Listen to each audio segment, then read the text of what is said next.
ఒక Instagram reel చూసి మేము ఇంతలా మోసపోతాము అనైతే మేము అస్సలు ఊహించలేదు. లిటరల్లీ వాళ్ళు కూడా చాలా ఫేమస్ అనమాట. యూట్యూబ్‌లో గానీ, ఇన్‌స్టాగ్రామ్‌లో కానీ. అలాంటి వాళ్ళు చెప్పినప్పుడు మనం ఖచ్చితంగా నమ్ముతాం కదా!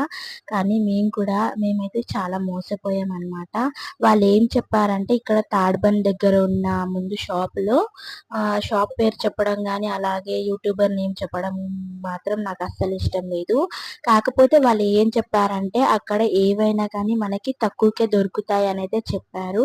ఇలా కూలర్ గానీ, ఫ్రిడ్జెస్ గానీ, వాషింగ్ మిషన్స్ కానీ అన్నీ కూడా తక్కువకే దొరుకుతాయని చెప్పారు. అలాగే మేము కూడా తక్కువకే దొరుకుతాయి కదా అని మా ఇంటి దగ్గరున్న షాప్స్ వదిలేసి, అలాగే మా చుట్టుపక్కలున్న షాప్స్ వదిలేసి మేము అక్కడ తాడ్‌బంద్‌కెళ్ళి అయితే మేము అది కూలర్ కొనుక్కుందామనైతే అనుకున్నాము.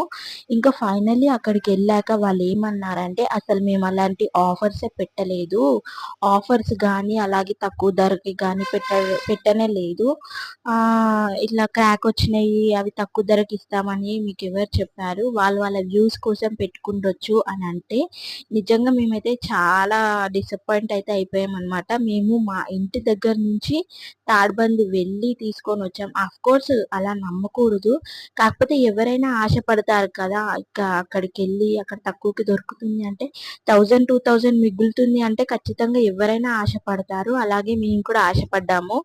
ఇంకా సరే అనేసి వాళ్ళలా చెప్పగానే మళ్ళీ ఇంటికొచ్చేసి మేము మా ఇంటి దగ్గరే కూలర్ అయితే కొన్నామనమాట. సో, దీని ద్వారా నేను చెప్పేదేంటంటే, మనం ఏదైనా గాని తెలుసుకోకుండా మాత్రం అస్సలు వెళ్ళకండి. మన మనీ లాస్, టైమ్ వేస్ట్ అన్నీ వేస్ట్. ఆహ్, దయచేసి ఎవ్వరు కూడా ఎవరి మాటలు వినకండి. మీకు తెలిస్తేనే వెళ్ళండి.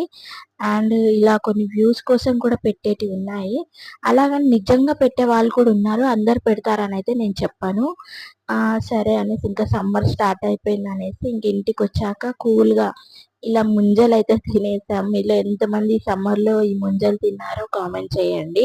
అండ్ మీలో ఎంతమంది ఇలా మోసపోయారో కూడా నాకు కామెంట్ సెక్షన్‌లో కామెంట్ చేసి చెప్పండి.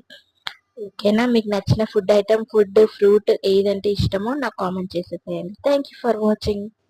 బై.